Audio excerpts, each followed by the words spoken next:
አንዲት ሀገር በብልጽግና ጎዳና እንድትገሰግስ ብሔራዊ ጥቅሟ ብሎም ክብሯ ተጠብቆ ቀጣዩ ትውልድም የተሻለች ሀገርን እንዲረከብ ውስጣዊ ሰላምን ማጠናከር ግድ ስለመሆኑ የፖለቲካ ተንታኞች ያስቀምጣሉ።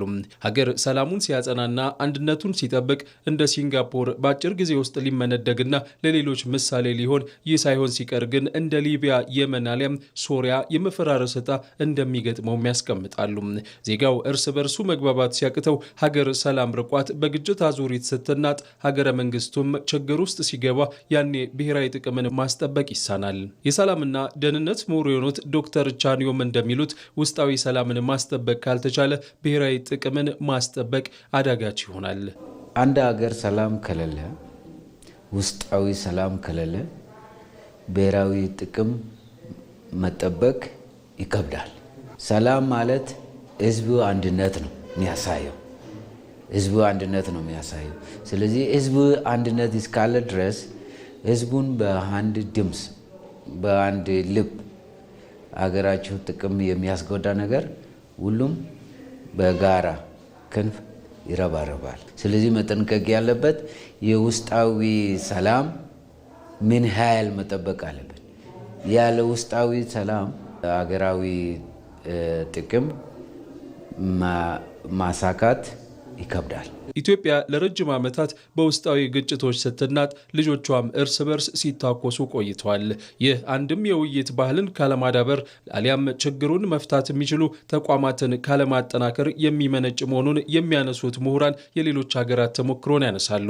የአዲስ አበባ ሳይንስና ቴክኖሎጂ ዩኒቨርሲቲ መምህሩ ዶክተር ሲሳይ ደመቁ እንደሚሉት በሌሎች በተለይም ባደጉት ሀገራት ግጭቶችን ለመፍታት የሚያስችሉ ተቋማትና አሰራሮችን መፍጠራቸው ውስጣዊ ሰላማቸውን እንዲያስጠብቁ አድርጓቸዋል።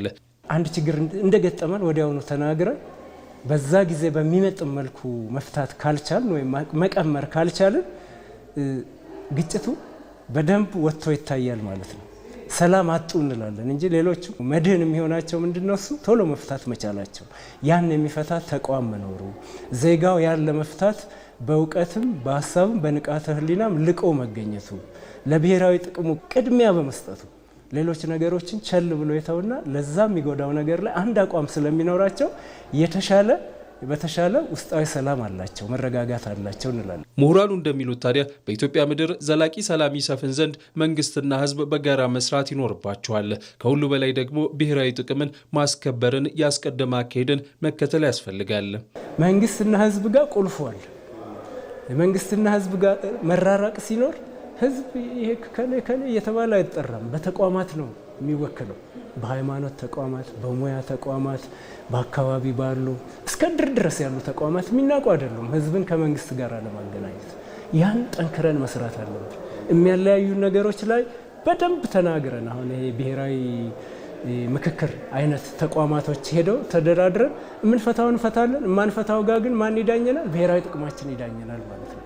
ለጊዜው ይሄን አልተስማማንም፣ ግን ይሄ ብሔራዊ ጥቅማችንን ማስከበር ማስወሰድ የለብንም፣ እዛ ላይ እንቆማለን የሚል ጋር ሲኬድ ውስጥ ረጋ ማለት እንጀምራለን ማለት ነው። ያልተፈቱትንም የመፍታት አቅም ይኖረናልና ህዝብና መንግስት መደማመጥ አለባቸው። የሰላምና ደህንነት ምሁር የሆኑት ዶክተር ቻኒዮም በበኩላቸው እንደሚሉት በሀገሪቱ የሚሰሩ ሰላምን የተመለከቱ ስራዎች ህዝብን ባለቤት ያደረጉ፣ ህዝብንም ያስቀደሙ መሆን ይኖርባቸዋል።